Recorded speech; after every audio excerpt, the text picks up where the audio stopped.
তো good evening. আজি শুকুৰবাৰ, আজি আমাৰ উইকলি ক্লজিং হৈ গ'ল। শনিবাৰ দেওবাৰ বন্ধ, আকৌ সোমবাৰেহে মাৰ্কেট অপেন হ'ব। চ' আজি কেনেকুৱা ধৰণৰ মুভমেণ্ট আমাৰ নিফটি আৰু বেংক নিফটিয়ে কৰিলে এবাৰ আলোচনা কৰি লওঁ আহক। আৰু লগতে আমি অহা সোমবাৰৰ কাৰণে অহা সোমবাৰ 26 তাৰিখ হ'ব চাগে, 26 তাৰিখে কেনেকুৱা ধৰণৰ মুভমেণ্ট নিফটি বেংক নিফটিয়ে দিব পাৰে বা সেইটোৰ ওপৰত বেছ কৰি আমি কেনেকুৱা ধৰণৰ প্লেনিং কৰিব পাৰোঁ তাৰ এটা আলোচনা আজি এই ভিডিঅ'টোতে আমি কৰি লওঁ আহক। যেহেতু আমি অপশ্যন বায়াৰ হয়, চ' আমাৰ কাৰণে কি হয়, যদি আমি অকণমান এডভান্সকৈ প্লেনিংখিনি কৰি ৰাখোঁ তেতিয়াহ'লে লাইভ মাৰ্কেটত আচলতে আমি ট্ৰেডিং ডিচিশ্যনতে আমাৰ অকণমান উজু হয় বা সময়টো আমাক কম লাগে, কাৰণ আমি বহুত ফাষ্ট ডিচিশ্যন ল'ব লাগে যিহেতু অপশ্যন বায়াৰ হয় আমি। আৰু সেইটো কাৰণে আচলতে মই অকণমান মানুহটো মই এলেহুৱা হ'ব অলপ, চ' সেইটো কাৰণে এডভান্সকৈ এদিন আগতে মই কৰি ৰাখোঁ গোটেইখিনি। বাকী আপোনালোকে হয়তো লাইভ মাৰ্কেটতো গোটেই বস্তুখিনি বনাব পাৰে, একো অসুবিধা নাই তাত। এতিয়া এখন 5 মিনিটৰ চাৰ্ট মই নিফটি উলিয়াই ৰাখিছোঁ। 24,850 আমি যোৱাকালি ভিডিঅ'তে লেভেল বনাই ৰাখিছিলোঁ যে যদিহে 24,850ৰ ওপৰত মাৰ্কেট আমি পাই যাওঁ তেতিয়াহ'লে আমি আপছাইডে প্লেন কৰিম। আৰু যদিহে 24,780 তলত মাৰ্কেট টিকি যায় তেতিয়াহ'লে আমি 24,750 পাৰ হোৱাৰ পিছত আমি ডাউন চাইডে প্লেনিং কৰিব পাৰিম ধুনীয়াকৈ। কিন্তু আজি আচলতে সেই দুইটা এটাও নহ'লে। অপেনিং যদিও হৈছিলে 850ৰ আশে পাশে, কিন্তু মাৰ্কেট তললৈ গুচি আহিলে আৰু 780 লেভেলতে ছাপোৰ্ট লৈ পেলাই ডাউন চাইডৰ পৰা ই পুনৰ 850ৰ লেভেললৈকে গ'ল, কিন্তু 850 ব্ৰেক কৰি ছাষ্টেইন হ'ব নোৱাৰিলে আচলতে। নোৱাৰি পেলাই গোটেই দিনটো অকল এই 780 আৰু 850 এই গোটেই লেভেলটোৰ মাজতে গোটেই দিনটো পাৰ কৰি দিলে, চবকে বৰ কৰি দিলে আচলতে আজি। কিন্তু কোনোবা হয়তো এই 780 এই লেভেলটোত ছাপোৰ্ট লোৱা সময়ত আচলতে যদি কল বাই কৰিছে তেওঁলোকে 850 আশে পাশেলৈকে যদি ট্ৰেডটো চলাইছে তেতিয়াহ'লে ধুনীয়াকৈ একদম কমকৈ হ'লেও 20-25 পইণ্ট এটা চাগে পাবলৈ সক্ষম হৈছে। আৰু পোৱা মানুহ আছে, মই চিনি পাওঁ, খালি নাম চাম এতিয়া নক'ব। কিন্তু মই গোটেই দিনটোত মই আচলতে ট্ৰেড ল'ব নোৱাৰিলোঁ, যুগপতিয়ে থাকিলোঁ। কিন্তু কোনো ধৰণৰ মই নিজে ছেটিছফাই হ'ব নোৱাৰিলোঁ আচলতে যে এইটো ট্ৰেড ল'ব পাৰিম বুলি। কিন্তু শেষৰ ফালে মই এখন 24,700 চাৰ্ট মই বৰ্তমান উলিয়াইছোঁ দেই। এইখন প্ৰিমিয়ামৰ চাৰ্ট হয়, 24,700 কলৰ নিফটিৰ। এই চাৰ্টখন মই আচলতে ফ'ল' কৰি আছিলোঁ অলপ, এই ষ্ট্ৰাইক প্ৰাইচটোৱে মই ফ'ল' কৰি আছিলোঁ। আৰু মই ইয়াত এটা চেনেল দেখা পালোঁ। এই চেনেলটো যেতিয়া ব্ৰেক কৰিছিলে, এই হেমাৰ কেণ্ডেলডাল চাওক, প্ৰায় 2টা বজাৰ যিডাল কেণ্ডেল আছিলে, এই চেনেলটোক ব্ৰেক কৰোঁতে মই আচলতে কল চাইডে এণ্ট্ৰি লৈ থৈছোঁ। আৰু এইটো মই উইকলি পজিশ্যনেল হিচাপে মই আচলতে কেৰি কৰি লৈ গৈছোঁ। অহা বৃহস্পতিবাৰলৈকে মোৰ টাৰ্গেট, আৰু যদি বৃহস্পতিবাৰত ভিতৰত যদি মই মোৰ টাৰ্গেট পাই যাওঁ তেতিয়াহ'লে মই ক্ল'জ কৰি দিম। আৰু কিবা কাৰণত যদি আৰু মই মোৰ ভিউটো যদি ভুল হয় তেতিয়াহ'লে ডেফিনেটলি মোৰ সেইটো লছত গুচি যাব। আৰু এইটো নাভাবিব যে মই এইটো মোৰ কেপিটেল ইউজ কৰিছোঁ, একদম নাই কৰা। এই সপ্তাহটোত মোৰ যিটো প্ৰফিট হৈছিলে সেইটোৰ গোটেই পইচাটো আচলতে মই এই ট্ৰেডটোত মই ইনভেষ্ট কৰি দিছোঁ। আৰু যিহেতু মোৰ ওচৰত এই কিবা এনেকুৱা কোনো ধৰণৰ স্কিম নাই য'ত নেকি পইচা বহুত কম সময়ত ডাবুল টিপুল হোৱাৰ, চ' সেইটো কাৰণে আমি মাৰ্কেটৰ মানুহ আচলতে মাৰ্কেটতে চেষ্টা কৰিব লাগিব। যিহেতু গ্ল'বেলত আজি ৰাতিলৈ হয়তো এটা ভাল নিউজ আহিব পাৰে বুলি ধৰি লৈছোঁ, নাহিবও পাৰে বা সেইটো ইম্পেক্ট নহ'বও পাৰে, কিন্তু যদি হৈ যায় আমেৰিকাৰ ফালৰ পৰা তেতিয়াহ'লে হয়তো নিফটিত ভাল মুভমেণ্ট এটা সোমবাৰে পাব পাৰোঁ। চ' সেইটোৱে টাৰ্গেট ৰাখি পেলাই আচলতে মই গৈছোঁ। বাকী দেখা যাওক, মই ভুলো হ'ব পাৰোঁ, আৰু মোক দেখি পেলাই কিন্তু ট্ৰেড নল'ব, সেইটো কাৰণে মই কাকো কোৱাও নাছিলোঁ আচলতে গ্ৰুপত। বাকী দেখা যাওক কি হয়, সেইটো জনাম বাৰু। লগতে আজি মোৰ আৰু এটা ঘটনা হ'ল, মোৰ হোৱাটছআপত আচলতে আমাৰ গ্ৰুপ মই বনাই লৈছিলোঁ, সেইটোৱে ভুল আছিলে নেকি হোৱাটছআপত গ্ৰুপ ক্ৰিয়েট কৰাটো। আজি মই গোটেই হোৱাটছআপৰ বিজনেছ একাউণ্টটো কমপ্লিট বন্ধ কৰি দিলোঁ হোৱাটছআপৰ ফালৰ পৰা। কিবা তেওঁলোকৰ পলিচি কিবা মই ভায়লেট কৰিলোঁ নে তেনেকুৱা বুলি কৈ পেলাই, কি হ'ল মই গম নাপালোঁ, কিন্তু গোটেই হোৱাটছআপটোৱে আচলতে বন্ধ কৰি দিলে। এতিয়া মোৰ যাৰ লগত কণ্টেক্ট আছিলে তাহাঁতৰ নাম্বাৰখিনিতো ছেভ আছে, কিন্তু আল্টিমেটলি সেই গ্ৰুপখিনি গোটেইখিনি চলি থকা অৱস্থাতে দিনত ভালকৈ চলি আছিলে 11-12লৈকে, তাৰপিছতে হ'লে ঘটনাটো। এতিয়া সেইটো কাৰণে টেলিগ্ৰামৰ লিংক এটা মই ফেচবুকত দিছোঁ, এই ভিডিঅ'টোৰ ডেছক্ৰিপশ্যনতো মই দি দিম। যদি আপোনালোকে কোনোবাই বিচাৰে তেতিয়াহ'লে জইন কৰিব পাৰে। বা এইটো নাভাবিব যে কি হ'ল গ্ৰুপটো পটককৈ বন্ধ হৈ গ'ল, বা বোলে হোৱাটছআপত মেছেজ কৰিছোঁ ৰেছপন্স দিয়া নাই। এতিয়া মোৰ লগত সেই ঘটনাটো হ'ল মানে এইখন মই দেখাই দিছোঁ। এতিয়া মোৰ এনেকৈহে আহি আছে, মানে নতুন নাম্বাৰ দিবলৈ আহিছে। মোৰ যিটো নাম্বাৰ বৰ্তমান আছে সেই নাম্বাৰটো দিলে নলয়। কেলৈ হ'ল সেইটো মই গম পোৱা নাই এতিয়ালৈকে। ফেচবুকত মই আপডেট এটা দি দিছোঁ এই গোটেই কথাটো লৈ পেলাই, আৰু জনায়ো দিছোঁ। লগতে মই মোৰ টেলিগ্ৰামৰ লিংকটোও দি দিছোঁ। যদি ইচ্ছা কৰে কোনোবাই তেতিয়াহ'লে জইন হ'ব পাৰে। যিখিনি গ্ৰুপত আছিলে মই যিমানখিনি পাৰোঁ চবকে পাৰ্চনেলি মই বেলেগ এটা নাম্বাৰৰ পৰা মই পঠাবলৈ চাম। বাকী দেখা যাওক কি হয়। এতিয়া সোমবাৰৰ কাৰণে আচলতে যদি আমি প্লেন কৰিবলৈ হয় নিফটিত, তেতিয়াহ'লে বিশেষ একো চেঞ্জ কৰিবলগীয়া মই দেখা নাই চকুৰ আগত।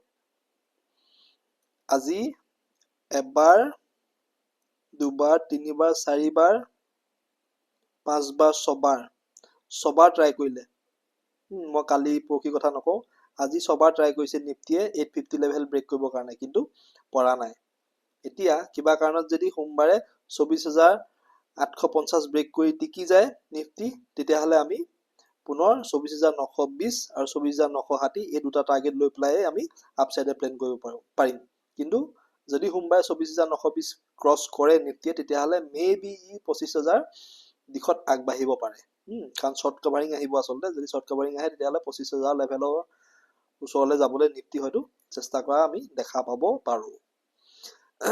চ' কেতিয়া আমি কল চাইডে প্লেন কৰিম বা আপচাইডে প্লেন কৰিম? যেতিয়া 24,850ৰ ওপৰত নিফটি টিকি যাব। যদি গেপ আপ হৈ যায়, গেপ আপ হৈ পেলাই যদি তললৈ আহে, তললৈ আহি পেলাই যদি দেখে যে 24,850ৰ আশে পাশে বোলে ছাপোৰ্ট লৈছে, ভাল বোলে ছাপোৰ্ট কেণ্ডেল বনাইছে, তাৰ ওপৰত যদি মাৰ্কেট যাবলৈ ষ্টাৰ্ট কৰে, তেতিয়া আমি কল চাইডে প্লেন কৰিব পাৰোঁ। আৰু কিবা কাৰণত বোলে নহয় ফ্লেট অপেনিঙে হৈ গ'ল, ফ্লেট অপেনিং হৈ পেলাই যদি মোটামুটি 15-20 মিনিট টিকি যায় মাৰ্কেট 850ৰ ওপৰত, তেতিয়া আমি কল চাইডে আমি প্লেন কৰিব পাৰোঁ কেণ্ডেল চাই পেলাই। এতিয়া ডাউন চাইডে যদি প্লেন কৰিবলৈ হয় তেতিয়াহ'লে 24,800 আচলতে 24,800 লেভেলটোৱে ইম্পৰ্টেণ্ট হৈ আছে আমাৰ কাৰণে। চ' সেইটো কাৰণে 24,780 আমি ৰাখিছোঁ। যদি 24,780 ব্ৰেক কৰা দেখোঁ তেতিয়াহ'লে আমি আচলতে ডাউন চাইডে প্লেন কৰিব পাৰোঁ। কিন্তু 24,750ত ছাপোৰ্ট আছে, আৰু এইটো ইম্পৰ্টেণ্ট ছাপোৰ্টে হয় আমাৰ কাৰণে। চ' সেইটো কাৰণে 24,750ত এটা ছাপোৰ্ট আহিব পাৰে বুলি ভাবি পেলাই যদি ট্ৰেড লয় ডাউন চাইডে ল'ব পাৰে। কিন্তু মই পাৰ্চনেলি 24,750 ব্ৰেক হ'লেহে ডাউন চাইডে প্লেন কৰিম, আৰু 24,660 আৰু 24,600 এই দুটা টাৰ্গেট লৈ পেলাই মই যাম। এতিয়া নিফটিক ওৱান ডে টাইম ফ্ৰেমত এবাৰ চাই লওঁ কেনেকুৱা হৈ আছে ষ্ট্ৰাকচাৰটো।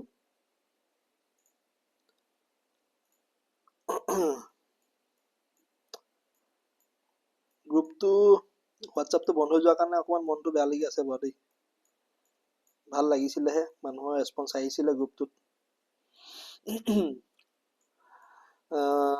এতিয়া এটা বস্তু মন কৰক, এইখন হৈ গ'ল ডেইলি চাৰ্ট দেই নিফটিৰ।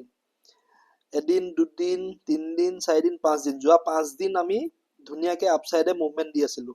কালি মই ভিডিঅ'টোত কৈছিলোঁ যে আমি ডাইৰেক্ট আপচাইড মুভমেণ্ট দি আহি আছোঁ, প্ৰিভিয়াছ ডে ওপৰত ক্লজিং কৰি আহি আছোঁ। কিন্তু যদিহে আমি অকণমান ডাউন আহি পেলাই পজ লৈ পেলাই যদি আমি ওপৰলৈ যাওঁ, তেতিয়াহ'লে আচলতে আমাৰ শক্তিটো বেছি থাকে আচলতে। আৰু আজি অকণমান আচলতে চেষ্টা নকৰা নহয় নিফটিয়ে পজ ল'বলৈ। যদিও যোৱাকালিতকৈ অকণমান জাষ্ট ওপৰত ক্লজিং দিছে, তথাপি যদি দুইডাল কেণ্ডেল চাবলৈ হয় তেতিয়াহ'লে এডাল কেণ্ডেল আৰু এডাল কেণ্ডেল চালে অকণমান বুজি পাব যে আজি নিফটিয়ে যোৱাকালিতকৈ আচলতে পজ হোৱাৰ লক্ষণ বেছি দেখাইছে। এতিয়া এনেকুৱা হ'ব পাৰে অহা সোমবাৰে কেণ্ডেলডাল ইয়াতকৈ বহুত ডাঙৰো হৈ যাব পাৰে, বা ইয়াতকৈ হয়তো ইয়াৰ পৰা ডাউন চাইডেও গুচি আহিব পাৰে। চ' দুইটাই পচিবিলিটি আছে। সেইটো কাৰণে দেখা যাওক কেনেকুৱা ধৰণৰ মুভমেণ্ট দিয়ে। কিন্তু RSI হিচাপত যদি চাবলৈ যাওঁ, 60 যিহেতু আমাৰ RSI হৈছে, চ' ডেইলি বেচিছত এতিয়াও আমি বুলিছ মুভমেণ্টতে আছোঁ আচলতে। চ' সেইটো কাৰণে দেখা যাওক সোমবাৰে কেনেকুৱা ধৰণৰ মুভমেণ্ট দিয়ে, সেইটোৰ ওপৰত বেছ কৰি পেলাই আমি ডিচিশ্যন ল'ম। এতিয়া বেংক নিফটি এবাৰ চাই লওঁ। 5 মিনিটৰ টাইম ফ্ৰেমে হয় দেই বেংক নিফটিৰ কাৰণে এখন। বেংক নিফটিত মই আজি কোনো ধৰণৰ ট্ৰেড লোৱা নাই। একে বেংক নিফটিৰ কাৰণে আমি ৰাখিছিলোঁ যে 51,080 আমাৰ কাৰণে আপছাইডৰ লেভেল ৰাখিছিলোঁ। যদিহে 51,080 ওপৰত মাৰ্কেট টিকি যায় তেতিয়াহ'লে আমি 51,155 আৰু 51,220 এই দুটা টাৰ্গেট লৈ পেলাই আপছাইডে প্লেন কৰিলোহেঁতেন, কিন্তু মাৰ্কেটে এবাৰ আশা দেখাইছিলে, তাৰ ওপৰলৈ গৈছিলেও প্ৰায় 51,117লৈকে আচলতে গৈছিলে, খালি টিকিব নোৱাৰিলে, একেডাল কেণ্ডেলতে আচলতে ডাউন চাইডে গুচি আহিলে আৰু তাৰপিছত গোটেই দিনটো ৰেঞ্জ বাউণ্ডে হৈ থাকিলে। বাকী 50,880 যিটো আমাৰ লেভেল আছিলে, ইয়াতে বেংক নিফটি আচলতে ডাউন চাইডে ছাপোৰ্ট লৈছে আৰু এই ছাপোৰ্টটো আমাৰ কাৰণে ইম্পৰ্টেণ্ট। এতিয়া যদি আমি সোমবাৰৰ কাৰণে প্লেন কৰোঁ তেতিয়াহ'লে ডাউন চাইডে আমি কেতিয়া প্লেন কৰিম, যদি 50,880 বেংক নিফটিয়ে ভাঙি দিয়ে তেতিয়া আমি ডাউন চাইডে প্লেন কৰিব পাৰোঁ। আৰু আমাৰ টাৰ্গেট কি থাকিব, প্ৰথমটো টাৰ্গেট থাকিব আমাৰ, যদিহে 50,880 ব্ৰেক কৰে তেতিয়াহ'লে ডাউন চাইডে আমাৰ প্ৰথম টাৰ্গেট থাকিব 50,800 আমাৰ প্ৰথম টাৰ্গেট থাকিব, যদিহে আমি ডাউন চাইডে বেংক নিফটি ট্ৰেড কৰোঁ সোমবাৰে।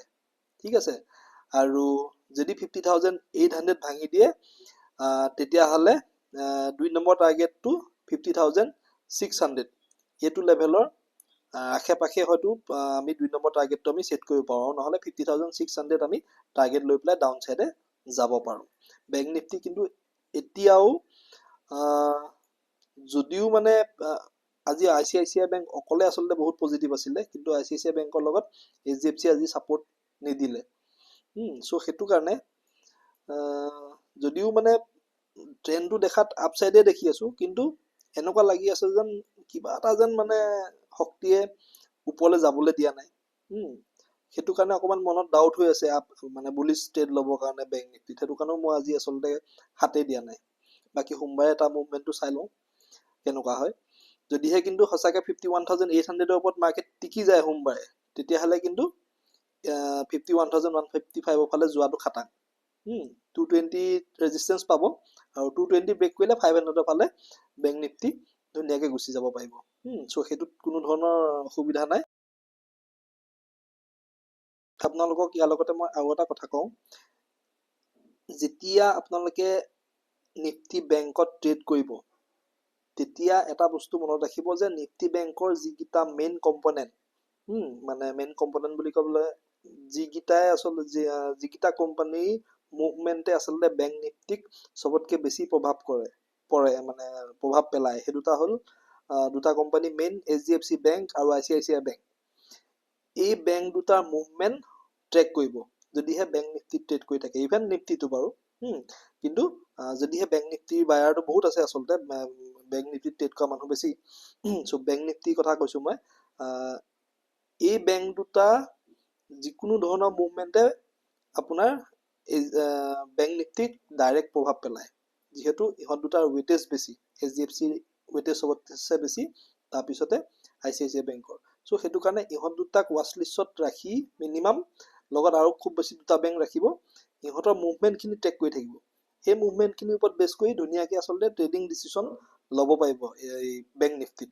ঠিক আছে, নিফটিৰ কাৰণে আমি সদায় HDFC বেংক, লগতে ৰিলায়েন্স আৰু ICICI বেংক আৰু ইনফোচিছ, এই চাৰিটাৰ মুভমেণ্ট ট্ৰেক কৰি থাকিলে আচলতে আমি নিফটিত বহুতখিনি অনুমান কৰিব পাৰোঁ। কিন্তু ঘটনাটো কি হৈছে, নিফটিত আচলতে এই চাৰিটা মুভমেণ্ট নিদিলেও বেলেগ চাৰিটা আহি যায় বচাবৰ কাৰণে, সেইটো বেলেগ কথা।